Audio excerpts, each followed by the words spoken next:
I'm excited because this is actually the first time that we're doing it like this, live in person. So I'm just saying hello to everyone and welcome to my office at Reactive. And today we're going live with Adela and her daughter, Bianca, for the first time in person, which is so cool. So if you have a comment or a question, give me a moment because you're a little distance from me. I grabbed Adela and her daughter before their appointment today, and you agreed to come in to talk about her journey after a stroke and what she's doing. And she's in a particular, really cool program that we do with some of our doctoral students. And so this is the first time that we've gotten to share about that too. And she was a recipient from a nonprofit called Resources for Hope for a scholarship that helps cover the expenses of a program too. So that is another thing that we wanted to share. But Adela, maybe you could share a little bit about you and what you've been doing here since your stroke. Hold on. And that's okay too. I've been really hard. But I've been really hard, but it's really good to be here though, because without you guys' help, I don't think so I'll be able to be standing where I'm at right now. In the beginning of my stroke, I was in a wheelchair. And I've been really super hard because I'm a really independent person. I'm gonna bring, if this is okay on everybody here, I'm gonna bring this closer. Whoa, so we can hear Adela. Sorry. No, that's super okay. hard because, to be in this situation, it's not a bit easy because I was super independent and I was I loved what I was doing my job, and now I have to depend on someone else. And thank you to the therapist, I've been getting it. I'll be standing up. I'll be able to get my meals done by myself, take a shower, get dressed. It's hard, but I get dressed myself. I don't know, I think I said the time that I met Natalie, I wasn't too excited because I said, oh no, I don't want to get any therapist over the computer, Mm-hmm. And I said no.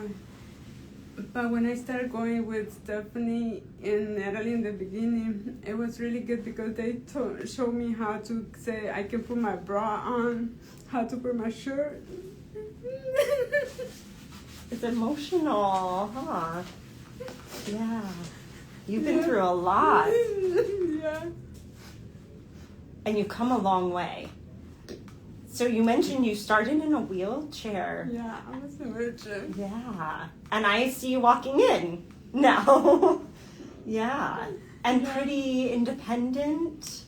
I want to. I have my grumpy dog. Yeah, do you want to share? I'm gonna turn this over to Bianca for a second too. What about your experience from the time she had her stroke to going through therapy?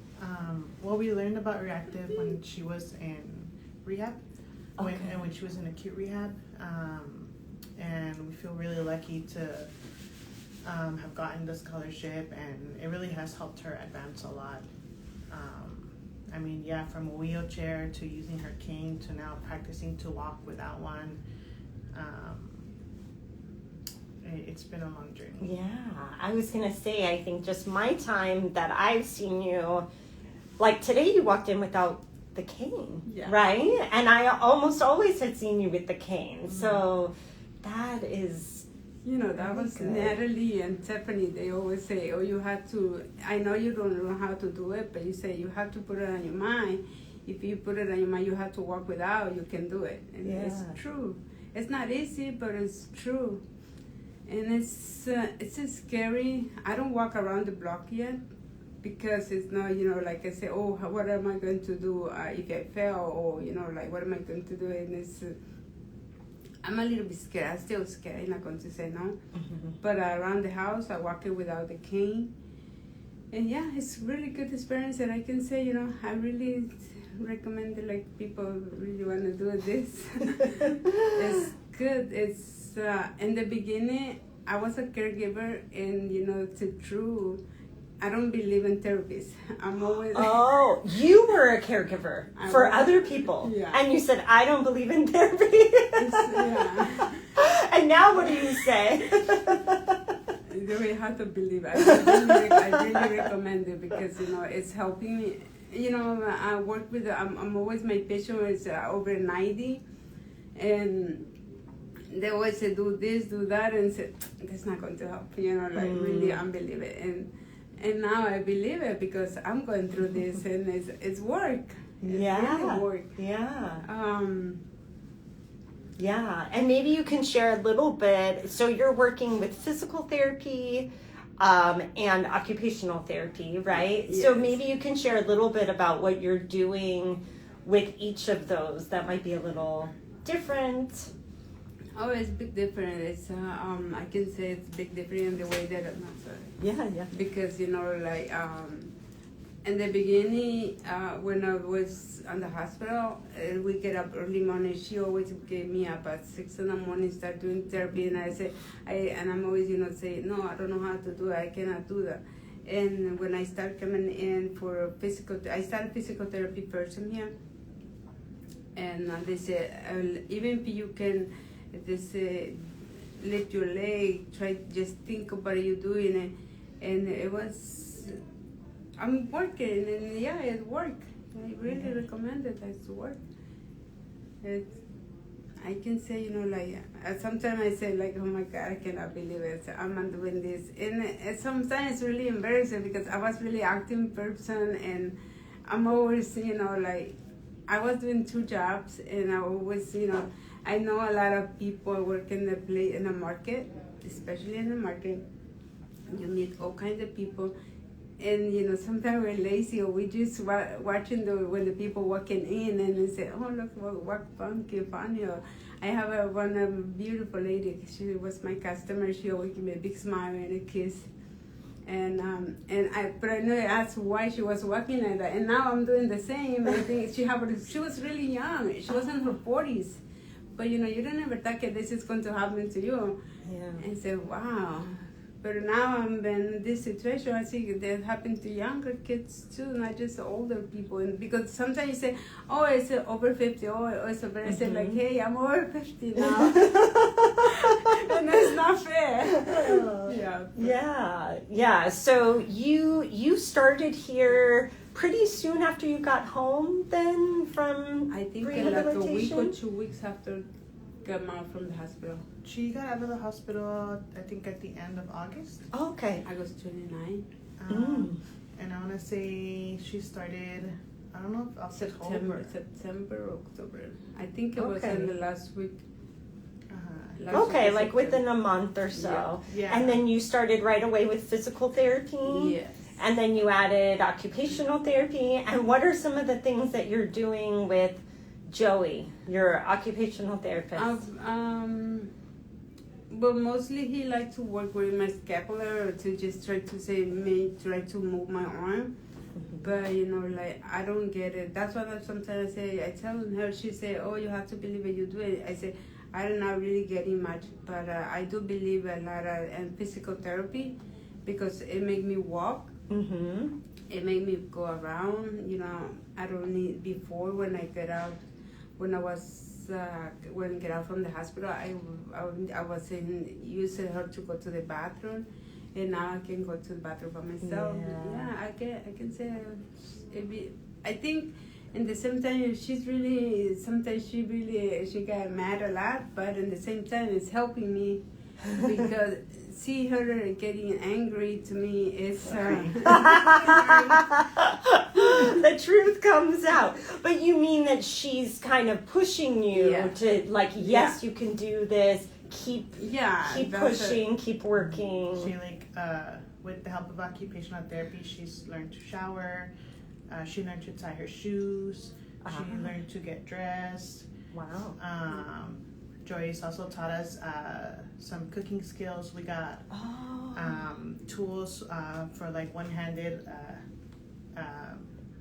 cutting boards, knives. Oh, good. We used what is it called? It's the surface so that your things don't move. Oh, the Dysum. I love that stuff. Yeah, so that things don't slip on the counter or. Yeah, I used that in the sink to do my dishes. Yeah. And I have one in the sink, one on the kitchen counter, and one in my table when they eat. Because before when I was eating, my plates go all over the place. Yeah, you don't realize how much you use. Yeah. And I've seen you in OT where you're doing things like putting weight through your arms so that you can use it in some ways, right? Yeah. You're right. It's slower than the legs, right? She gets frustrated easily. It's frustrating. Yeah. It's super frustrating, especially when you say you was helping other people before, Yeah, but no, I'm really happy to be here. Thank you so much. I get to see you come in every week, and I just had that realization that you came in today without your cane when you were using a cane. So seeing all of those milestones, it's really great. And then I'm always cheering you on. I'm walking down the hallway cheering you on. Yeah. No, it's really good though. It's I really, and believe me, it's a lot of people outside, they don't believe in therapies. I was one of them. Now I know. And the thing is, I take my people which I was working to the therapy, I'm always saying, that's not going to help. Well, now you can spread the word that it's about how much you put into though. It is. You're right. For some people, if they're not ready for therapy or they don't want to do it, it's not very helpful. But you are a person that you show up every time. You work really hard. And then you have your daughter at home to keep you going, right? But you're to the point where you're pretty independent now, which is, for an independent woman, that is really important. I can say she's also been learning to drive. Yeah, because here in LA, you want to drive again. Yeah. I don't feel, because, I think I'm really responsible, and I don't think it's just fair for other people, someone irresponsible to start driving. As in the beginning, I said to her, no, because, I can, my right side is which one is good, and my leg, everything. But in same case, sometimes people go, just go into the lane, right. It's I'm scared to not reaction or things like that. But I think we have to be responsible, not just because you have the car you're going to be driving. No, I don't think it's fair that for other people. Yeah. Not just for us, for other people too, because some people they're innocent. They don't need to go through that. And I can say I'm always saying, we have to be responsible in that way. Yeah. So you take your time. You're taking your time to get back to driving because you want to be responsible. Yeah, I don't want to I don't want confidence. Yeah, and that's another big part of OT and PT is getting back to driving, gaining confidence, feeling like you could quickly do things if somebody swerves in, right? And you're gonna get back. Yeah, you're gonna get back. That's good. I'm impressed. Yesterday I was working. I do a room. I do exercise, and I use YouTube, and I was moving my hand. At least now I'm able to lift my arm, but I not move my fingers yet. Oh, okay. But your arm's starting to move. That's a very good sign. Yeah. That's a very good sign. Little by little, little by little. And I'm just gonna thank you so much to other folks who have joined us live. I'll see if I can pull back here. We have to get really close, right, like this. I see Phoebe here. Hi, Phoebe. Other folks. I was just looking to see if there was any questions, but I'm so thankful for Adela and her daughter Bianca for sharing the story, and particularly to share the story of working with our doctoral intern. So that's been Joey, who's getting his Doctor of Occupational Therapy. And then you've been working with several of our doctoral PT students, all from USC too. They've been amazing. They're so good. Yeah. And then I know they're working with our, their supervisors, with Natalie and Michael and Lincoln. Yeah, they're so great. And so this is a unique program that we do to increase access to care for people. So if this is something that people are interested, reach out, send me a message. We work with Resources for Hope, which provides scholarships for people who have financial need. And a lot of people, just like Adela, all over, they've had something like a stroke and they're not working anymore. And so the financial need part is important to consider with any neurologic disorder. So that is a program that we have. You can check out Resources for Hope. We do fundraising all year for that with that particular nonprofit. At Reactive, all of our education, our Brain Bytes memberships, so all of the clinicians that are a part of it, we actually donate half of those enrollments to the nonprofit so that it could give back to people like Adela and her family and support access to care. So Adela, I just love seeing you come in here, both of you. It's kind of a highlight of the week to see you come in because you do work so very hard. And it's paying off. Like you're gonna keep getting better and better. Yeah, definitely. So. I see the difference. Yeah, I'm able to get up from the bed. I'm able to, I'd say, go to bed in the morning, for example, for everything I do by myself. And I wasn't doing that when I was in the hospital. Yeah. I spent the whole month in the hospital in the rehab, and it was really, it was one therapy. She was good. But a lot of then I think for me, now that I'm in this situation, you have to have a chemistry with therapy. There's a chemistry part. Yeah, that is true. Because, like sometimes you don't,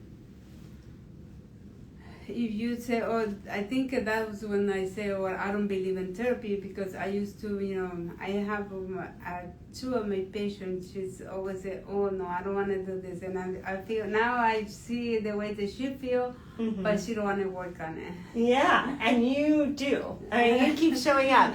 And I think there's a big part that's part of like having your daughter, your family support here too. Yeah. It's a really, I really have big all help. my families, all my brothers, and my mom not so much, but my brothers especially, they're there every time. Yeah. I have 4 brothers, but one of them he used to come see me every single day if I need something or just checking on me. Nice. Yeah. It makes we're very thankful for families. Definitely. I see that now the family support is really important when you're in this situation, because you never know, like I can say when this happens to me, I just remember, I never going to forget, I came home by 3:30 p.m. and I take it, and I said, I'm going to take it a nap. She wake me up. By the next day, I was in this situation already. Yeah. I wasn't sick, and I wasn't like and say, I have a health issues. I was a really healthy person. Yeah. Except that I was addicted to work. Addicted to work. Oh, yeah. In the beginning, you don't see, but I say everybody have an addictions, and I say like now I can say I was addicted to work because I was seeing my kids are grown up, and I don't have nothing else in mind, and I say okay, and I love what I do. Why not? Right? Yeah. So you work 2 jobs. I was always available. So my coworker, they want to go home. I say okay, go. I'll stay. And, because I don't have nothing else, I don't drink. I don't smoke, and it was like. Okay then, I'm enjoying it. I love to be here anyway. Yeah. Well, now you can take that work ethic to therapy, right? So I know we're excited. Adela has about 6 more weeks so far, and you've made so much progress. You're gonna make more. I hope so. Yeah. And also just thank you for sharing your story for everybody here too. Thank you. I really appreciate you guys to have me here. Yeah, I'm so thankful. And I know we have to get you off because you have an appointment. Yeah. 1 o'clock.